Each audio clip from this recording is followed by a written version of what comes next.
menyembahmu selalu. Ku bawa hidupku ke atas mezbamu, tak henti di setiap nafasku, bukan mengikutimu. Tuhan kawal aku, Bapa dan Rajaku, tak henti di setiap nafasku, bukan mengikutimu. Bawa hidupku ke atas mezbamu, tak henti di setiap nafasku, bukan mengikutimu. Tuhan kawal aku, Bapa dan Rajaku, tak henti di setiap nafasku, bukan mengikutimu. Bawa hidupku ke atas mezbamu, tak henti di setiap nafasku, bukan mengikutimu selamanya.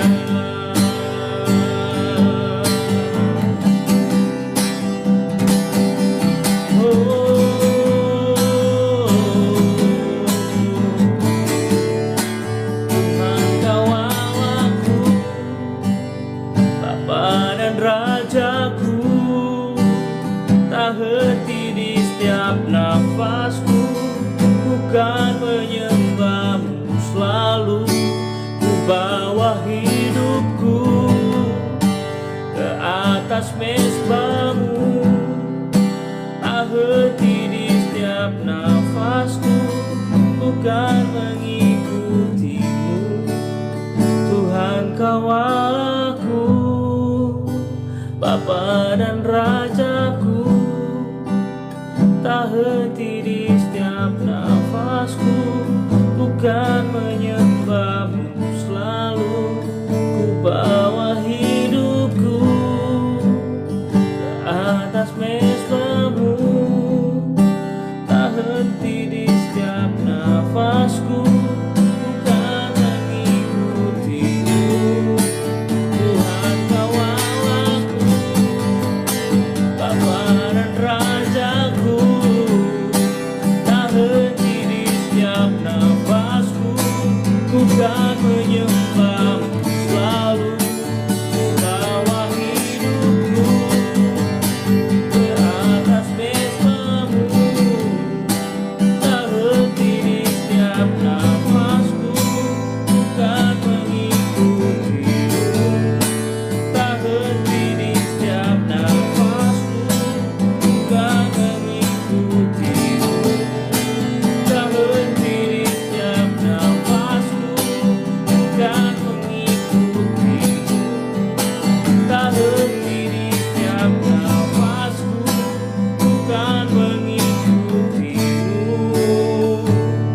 selamanya.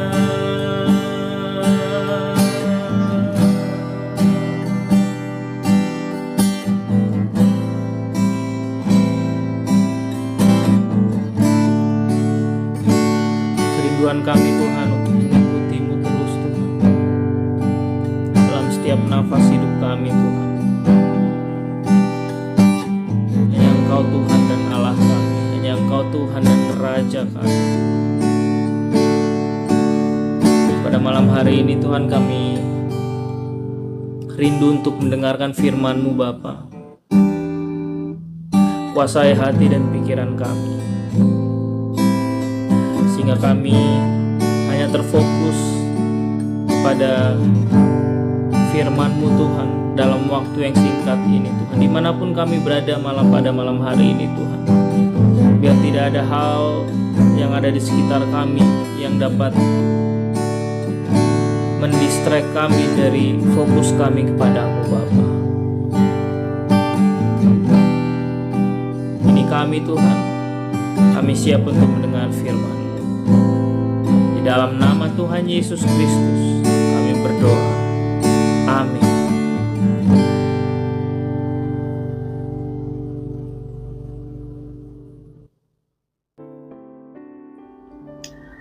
Shalom dan selamat malam Bapak Ibu yang terkasih di dalam nama Tuhan Yesus Kristus.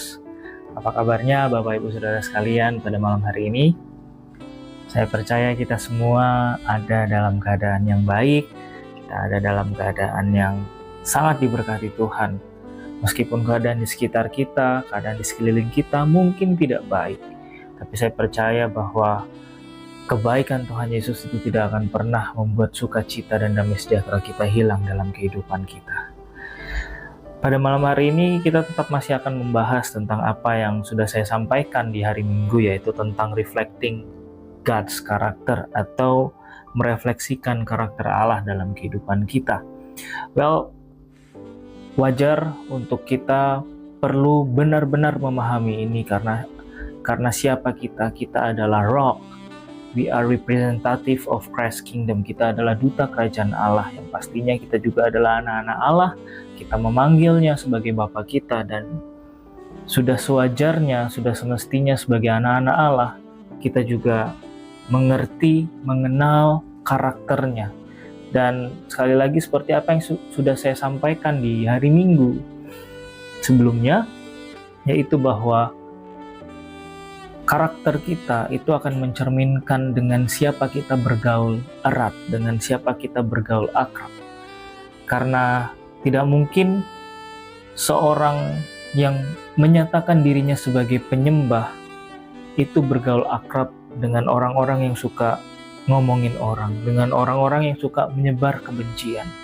Karena kalau kita adalah orang-orang atau golongan orang-orang yang suka membenci atau suka ngomongin orang atau suka untuk menyebar kebencian kepada orang lain, well, pastinya kita bukan seorang penyembah. We are not a worshiper if we are still doing that.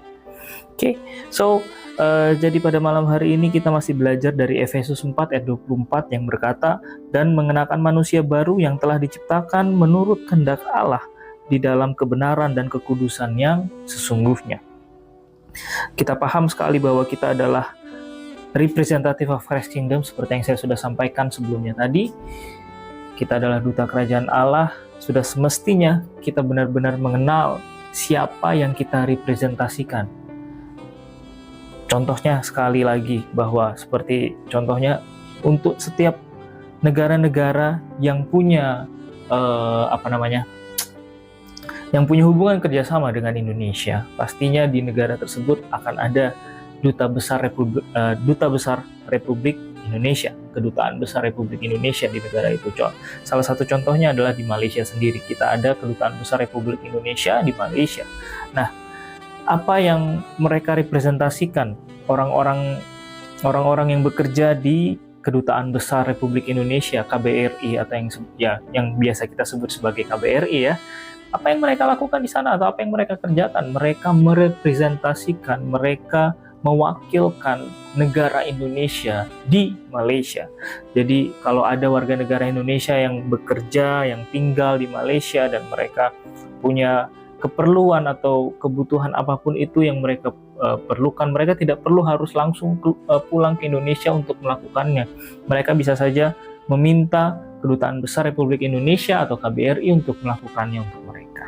Ya, jadi mewakilkan Republik Indonesia di Malaysia itu adalah tugas KBRI yang ada di Malaysia.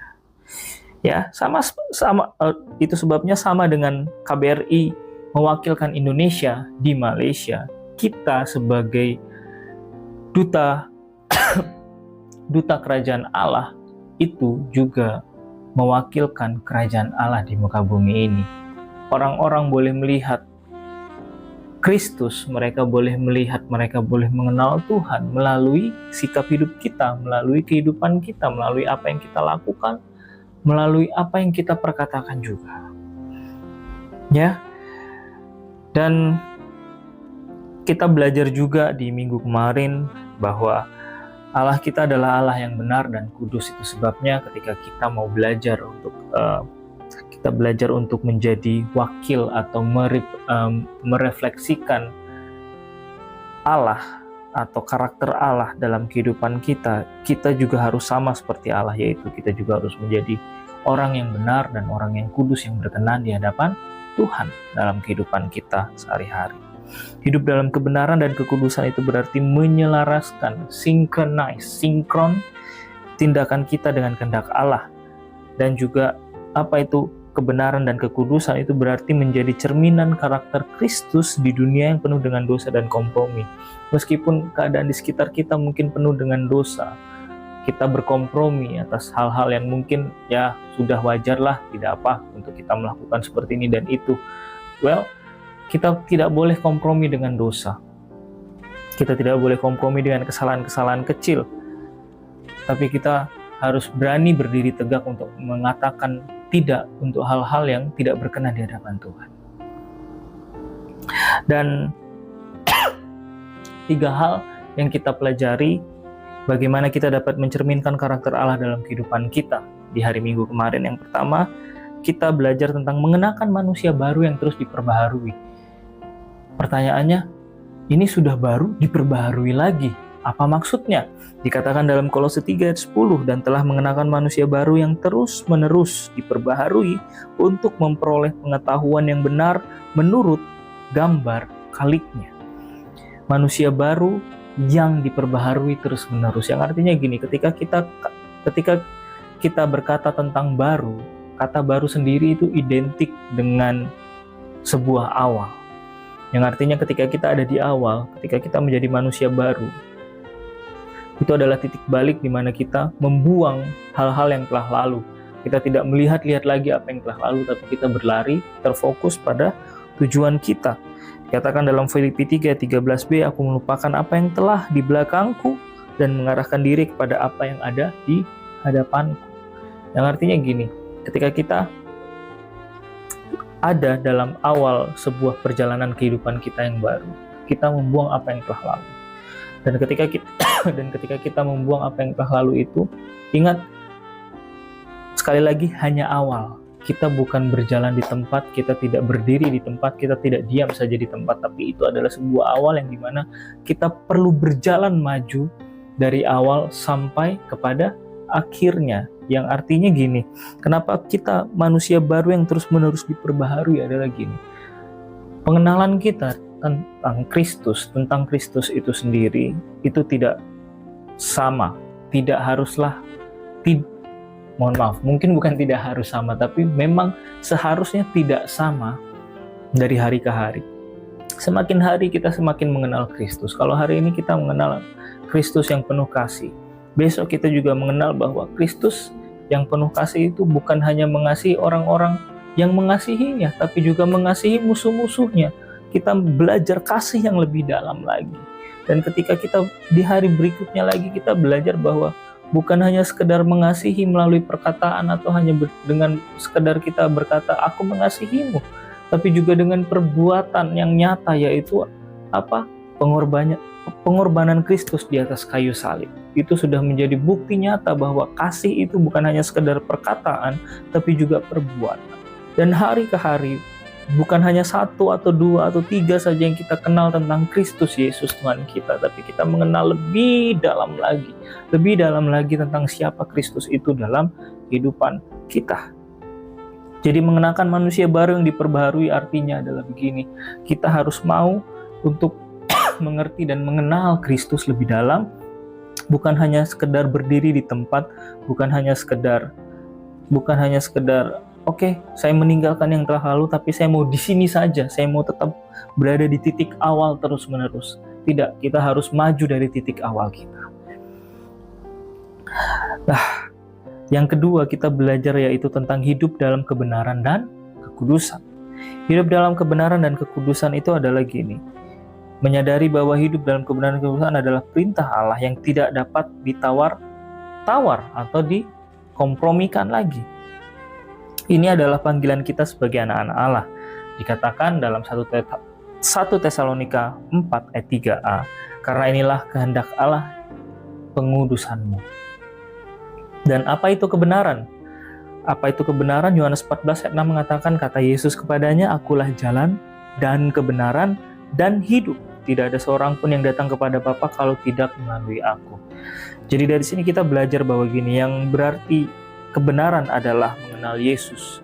Karena Yesus sendiri mengatakan Dia adalah kebenaran. Dan ketika Dia adalah kebenaran, ketika kita mengenal Yesus, kita sudah melakukan sebuah kebenaran yang sesungguhnya. Jadi mengenal Yesus semakin hari semakin dalam. Yang kedua, melakukan perintahnya, melakukan perintah Tuhan Yesus dalam kehidupan kita sehari-hari. Dan yang ketiga adalah berjalan dalam jalan yang Ia tunjukkan. Apa itu yang ketiga? Menjadi berkat dan berdampak bagi orang lain. Hidup kita harus berdampak positif dan menjadi berkat bagi orang lain, seperti garam dan terang dunia. Dikatakan dalam Matius 5 ayat 13 dan 14 ya. Kamu adalah garam dunia, jika garam itu menjadi tawar, dengan apakah ia diasinkan? Tidak ada gunanya lagi selain dibuang dan diinjak orang. Kamu adalah terang dunia, kota yang terletak di atas gunung tidak mungkin tersembunyi. Jadi Bapak Ibu Saudara sekalian, di sini dikatakan kamu adalah garam dunia. Dan yang kedua adalah kamu adalah terang dunia. Sebagai garam kita memberikan rasa dan pengaruh yang baik. Sebagai terang kita memancarkan kebenaran Allah kepada dunia. Berdampak, impactful, yang berarti adalah gini, ada perbedaan antara kalau kamu tidak ada dengan kamu ada. Sekali lagi, saya hanya mengingatkan apa yang saya sampaikan, bahwa jangan sampai di lingkungan di mana kita berada, ada orang berkata, ada tidak ada, kamu sama aja. Seperti contoh mungkin saya mau katakan, bisa jadi ada atau nggak ada novelty, sama aja. Pastikan dirimu membawa dampak, membawa perbedaan, dan pastikan dampak itu adalah dampak yang positif, bukan dampak yang negatif. Amin Bapak Ibu Saudara sekalian. Ya, jadi salt of the earth and light of the world. Kita berbicara tentang dunia fisik atau fisikal dan spiritual juga. Perlu kita pahami bahwa kita harus menjadi dampak baik dalam kehidupan kita sehari-hari dan juga dalam kehidupan rohani kita. Jadi sekali lagi, ini adalah panggilan kita sebagai anak-anak Allah, sebagai robe representative of Christ Kingdom. Panggilan kita adalah merefleksikan karakter Allah dalam kehidupan kita. Orang-orang di sekitar sana, orang-orang di sekitar kita bisa melihat ada Kristus hidup dalam kehidupan kita. Mereka bukan melihat novelty sebagai manusia duniawi, tapi mereka boleh melihat novelty berbeda karena ada Kristus yang hidup di dalam kehidupan saya dan saudara-saudara sekalian. Tuhan Yesus memberkati kita. Mari kita bersatu di dalam doa. Bapa, kami mengucap syukur pada malam hari ini, Engkau sungguh baik dalam kehidupan kami Tuhan, dan kami boleh diingatkan kembali tentang bagaimana merefleksikan karakter Tuhan dalam kehidupan kami. Kuatkan kami, berikan kami kekuatan, berikan kami kemampuan Tuhan untuk melakukan ini semua Tuhan. Orang-orang di sekitar kami boleh melihat bahwa ada Kristus hidup dalam hidup kami. Kami adalah garam dunia dan kami adalah terang dunia. Biarlah kami menjadi dampak atas kehidupan orang-orang yang ada di sekitar kami. Orang-orang di sekitar kami diberkati atas kehadiran kami di tengah-tengah mereka, Bapak. Terima kasih Tuhan, kami menyerahkan setiap aktivitas kami sepanjang minggu ini ke dalam tangan Tuhan. Engkau beserta dengan kami, Engkau melindungi kami, Engkau berjaga-jaga atas kehidupan kami Tuhan. Jauhkan kami dari mara bahaya, jauhkan kami dari segala apa yang jahat Tuhan. Orang-orang yang menipu kami, orang-orang yang dendam kepada kami, jauhkan itu semua daripada kami Bapa. Berikan kami sukacita, damai sejahtera, berikan kami kasih dan pengendalian diri Tuhan. Sehingga apapun yang terjadi, kami boleh tetap terus berharap kepada Tuhan, menetapkan harapan dan iman kami kepada Tuhan tanpa goyah sedikit pun juga Bapa. Ini seluruh doa kami Bapa, di dalam nama Tuhan Yesus Kristus, Tuhan dan Juru Selamat kami yang hidup, kami berdoa dan mengucap syukur. Amin.